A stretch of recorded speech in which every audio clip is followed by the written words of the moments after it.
ರಾಜ್ಯಾಧ್ಯಕ್ಷರಾದ ಶ್ರೀಯುತ KP ನಂಜುಂಡಿಯವರು ವಿಚಾರ ಸಂಕಿರಣದ ಕಾರ್ಯಕ್ರಮದ ಪ್ರಾಸ್ತಾವಿಕ ನುಡಿಗಳನ್ನು ಪ್ರಸ್ತುತಪಡಿಸಬೇಕು ಅಂತ ನಾನು ಆತ್ಮೀಯವಾಗಿ ಬರಮಾಡ್ಕೊಳ್ತೀನಿ. ಅವರು ಬಂದು ಪ್ರಾಸ್ತಾವಿಕ ನುಡಿ ಮಾತಾಡಬೇಕು ಅಂದ್ರೆ ನೀವೇನು ಮಾಡಬೇಕು?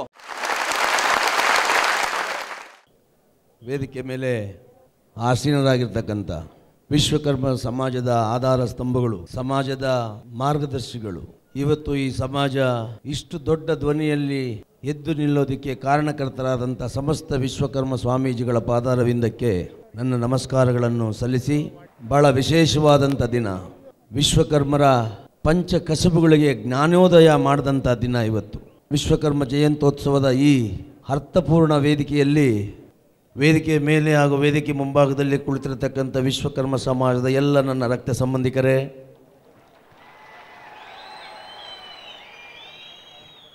ಇದೇ ಕಾರ್ಯಕ್ರಮದಲ್ಲಿ ಭಾಗವಹಿಸಿರ್ತಕ್ಕಂಥ ವಿಶ್ವಕರ್ಮ ಸಮಾಜವನ್ನು ಸಾಕಿ ಸಲಹುತ್ತಿರ್ತಕ್ಕಂಥ ಇತರೆ ಸಮಾಜದ ಎಲ್ಲ ಸಜ್ಜನ ಮಹಾಶಯರೇ, ಪತ್ರಕರ್ತರ ಮಿತ್ರರೇ, ದೃಶ್ಯ ಮಾಧ್ಯಮದವರೇ,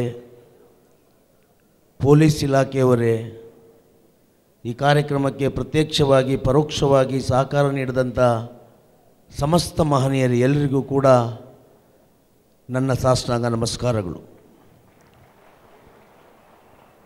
ಬೆಳಗ್ಗೆ ತಾನೇ ಸನ್ಮಾನ್ಯ ಆಸ್ಕರ್ ಫರ್ನಾಂಡಿಸ್ ಅವರು ಬಂದಿದ್ದರು.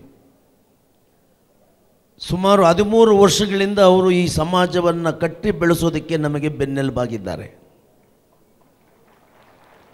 ನೀವೆಲ್ಲ ನನ್ನನ್ನು ಎಷ್ಟು ಹೊಗಳ್ತೀರಾ, ನನ್ನನ್ನು ನೀವು ಹೊಗಳಬೇಕಾದ್ರೆ ಅದಕ್ಕೆ ಮೂಲ ಕಾರಣಕರ್ತರು ಆಸ್ಕರ್ ಫರ್ನಾಂಡಿಸ್ ಅವರು. ಇದನ್ನು ವಿಶ್ವಕರ್ಮ ಸಮಾಜ ಯಾವತ್ತೂ ಮರೆಯೋದಿಲ್ಲ. ಅಂಥವರು ಇವತ್ತು ಕ್ಯಾಬಿನೆಟ್ನಲ್ಲಿ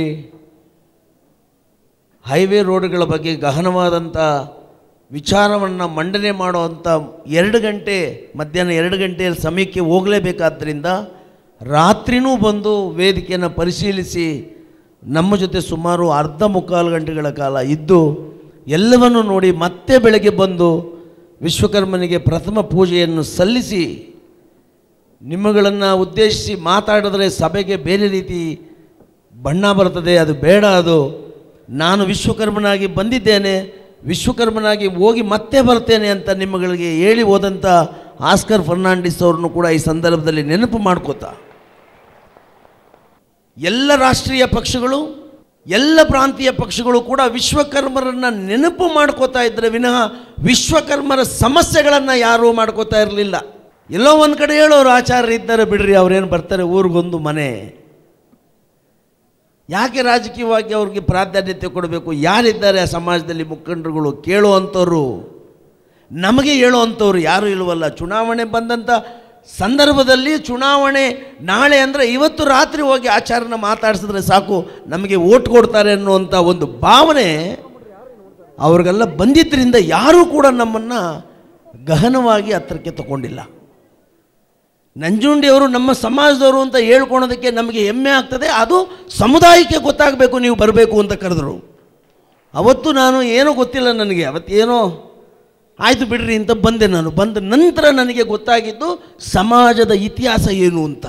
ಸಮಾಜದ ಇತಿಹಾಸ ಏನು ಅಂತ ಗೊತ್ತಾದ ನಂತರ ನಾನು ಒಂದರ ಹಿಂದೆ ತಿರುವಿ ಹಾಕಿದಾಗ ಗೊತ್ತಾಯಿತು ಈ ಸಮಾಜದ ಮೇಲೆ ಎಂಥ ದೌರ್ಜನ್ಯಗಳು ನಡೀತಾ ಬಂದಿದೆ ಅಂತ. ಎಲ್ಲ ಪಕ್ಷಗಳಿಂದ ಸುಮಾರು 13 ವರ್ಷಗಳಿಂದ ಎಲ್ಲ ಪಕ್ಷಗಳಿಂದ ನಾವು ನಿರ್ಲಕ್ಷ್ಯಕ್ಕೊಳಪಟ್ಟಿದ್ವಿ. ಇದು ಸರಿನಾ ಅಂತ ನನ್ನ ಮಾತು. ಅಂದರೆ ನೀವು ರಾಜಕೀಯವನ್ನು ಕಲಿದೀರಾ, ರಾಜಕೀಯದ ಪ್ರಜ್ಞೆ ಇಲ್ಲದಿರ್ತಕ್ಕಂಥ ಸಮಾಜಗಳಿಗೆ ಸೌಲಭ್ಯಗಳನ್ನು ಕೊಡೋದಿಲ್ಲ ಅಂತಲೇ ತಾನೇ ಇದರ ಅರ್ಥ. ಕೇವಲ ನಾನು ವಿಶ್ವಕರ್ಮ ಜಾತಿಗಳೆಲ್ಲ 103 ಜಾತಿನಲ್ಲಿ ಎಷ್ಟು ಸಮಾಜಗಳು ಇವತ್ತು ನಾಶ ಆಗ್ತಾ ಇದ್ದಾವೆ. ನಾನೊಬ್ಬ ಇದ್ದೀನಿ, ವಿಶ್ವಕರ್ಮ ಸಮಾಜದ ಬಗ್ಗೆ ಹೋರಾಟ ಮಾಡ್ತೀನಿ, ಗಲಾಟೆ ಮಾಡ್ತೀನಿ, ಪಾದಯಾತ್ರೆ ಮಾಡ್ತೀನಿ, ಏನೋ ಮಾಡ್ತೇನೆ, ವಿಶ್ವಕರ್ಮ ಸಮಾಜವನ್ನು ಎತ್ತೇನೆ. ಆದರೆ ಬೇರೆ ಸಮಾಜದ ಗತಿ ಹೇಗೆ? ಇದ್ರ ಬಗ್ಗೆ ಚರ್ಚೆ ಆಗಬೇಕು. ಯಾವ ಸಮಾಜಗಳಿಗೆ ರಾಜಕೀಯದ ಪ್ರಜ್ಞೆ ಇದೆ ಆ ಸಮಾಜಗಳೇ ಬೆಳ್ಕೊಂಡು ಹೋಗೋದಾದರೆ ನಾವು ಮಾಡಿದಂಥ ತಪ್ಪೇನು, ನಾವು ಮಾಡಿದಂಥ ಪಾಪ ಏನು?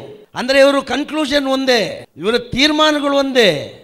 ಗ್ರಾಮಾಂತರ ಪ್ರದೇಶದಲ್ಲಿ ಕಬ್ಬಿಣದ ಕೆಲಸ ಮಾಡೋನು ಸಾಯೋವರೆಗೂ ಕಬ್ಬಿಣದ ಕೆಲಸ ಮಾಡ್ಕೊಂಡು ಸಾಯಿರಿ ನೀವು. ಮರಗೆಲಸ ಮಾಡ್ಕೊಳೋನು ಮರಗೆಲಸ ಮಾಡಿ ಸಾಯಿರಿ ನೀವು. ದೇವರುಗಳನ್ನು ಕೆತ್ತುಕೊಟ್ಟು ಎಲ್ಲ ಧರ್ಮದವರ ಗುಡಿಗೋಪುರಗಳನ್ನು ಕಟ್ಟಿ ಆ ದೇವರುಗಳನ್ನು ಪೂಜೆ ಮಾಡಿಕೊಡುವಂಥ ಶಿಲ್ಪಿ ಸಾಯಲಿ ಅವನು. ರಾಜಕೀಯವಾಗಿ ಯಾರು ಬೆಳೆದಿದ್ದಾರೆ ಅವ್ರಿಗೆ ಎಲ್ಲ ಸಿಗಲಿ ಅನ್ನೋದಾದರೆ ಇದು ಪ್ರಜಾಪ್ರಭುತ್ವನ ಅಂತ ಬರ್ತದೆ. ನಮಗಿವತ್ತು ಧ್ವನಿ ಇಲ್ಲದೆ ಇರ್ಬೋದು, ಆ ಧ್ವನಿನ ಬಂದ್ ಮಾಡೋದಕ್ಕೆ ಯಾರ ಕೈನಲ್ಲೂ ಆಗೋದಿಲ್ಲ.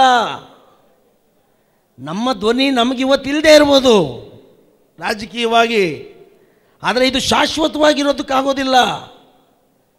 ಪತ್ತಾರರಿಗೆ ಪಟ್ಟ ಬರುವುದು ಖಚಿತ, ಒಂದಲ್ಲ ಒಂದು ದಿನ ಅಂತ ಮೌನೇಶ್ವರ ಹೇಳ್ತಾನೆ.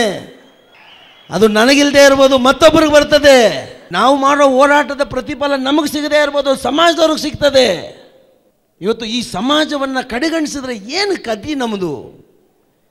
ಇವತ್ತು ಕಾಂಗ್ರೆಸ್ ಪಕ್ಷ ನಮಗೆ ಅಭಿವೃದ್ಧಿ ನಿಗಮವನ್ನು ಮಾಡಿಕೊಡದೆ ಹೋಗಿದ್ದಿದ್ರೆ ಎಲ್ಲಿರ್ತಿದ್ವಿ ನಾವು?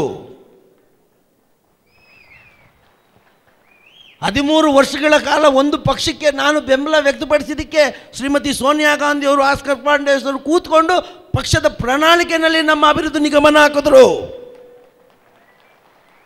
ಇವತ್ತು ಮುಖ್ಯಮಂತ್ರಿಗಳು, ಹಿಂದುಳಿದ ವರ್ಗದ ನಾಯಕರು ಏನು ಸಿದ್ದರಾಮಯ್ಯನವರಿದ್ದಾರೆ, ನಮ್ಮ ಸಮಾಜದ ಸಮಸ್ಯೆಗಳ ಬಗ್ಗೆ ಚೆನ್ನಾಗಿ ಗೊತ್ತಿರೋದ್ರಿಂದ ಯಾರು ಏನೇ ಹೇಳಿದ್ರು ಕೂಡ ಕೇಳ್ದಿರ ಅವರ ಪ್ರಥಮ ಬಜೆಟ್ನಲ್ಲಿ ವಿಶ್ವಕರ್ಮ ಅಭಿವೃದ್ಧಿ ನಿಗಮಕ್ಕೆ 5 ಕೋಟಿ ಕೊಡೋದ್ರ ಮೂಲಕ ನಮ್ಮ ಸಮಾಜವನ್ನು ರಕ್ಷಣೆ ಮಾಡ್ತೇವೆ ಅಂತ ಘೋಷಣೆ ಮಾಡಿದ್ರು.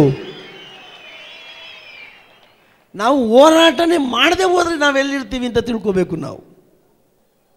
ವಿಶ್ವಕರ್ಮ ಸಮಾಜ ಯಾವತ್ತೂ ಭಿಕ್ಷೆ ಬೇಡುವಂಥದ್ದಲ್ಲ. ಅದು ಒಂದು ವೇಳೆ ಭಿಕ್ಷುಕರನ್ನಾಗಿ ನಮ್ಮನ್ನು ಮಾಡೋದಾದರೆ ಈ ದೇಶಕ್ಕೆ ನಾಶ ಕಾದಿದೆ ಅಂತ ಅರ್ಥ ಅದು.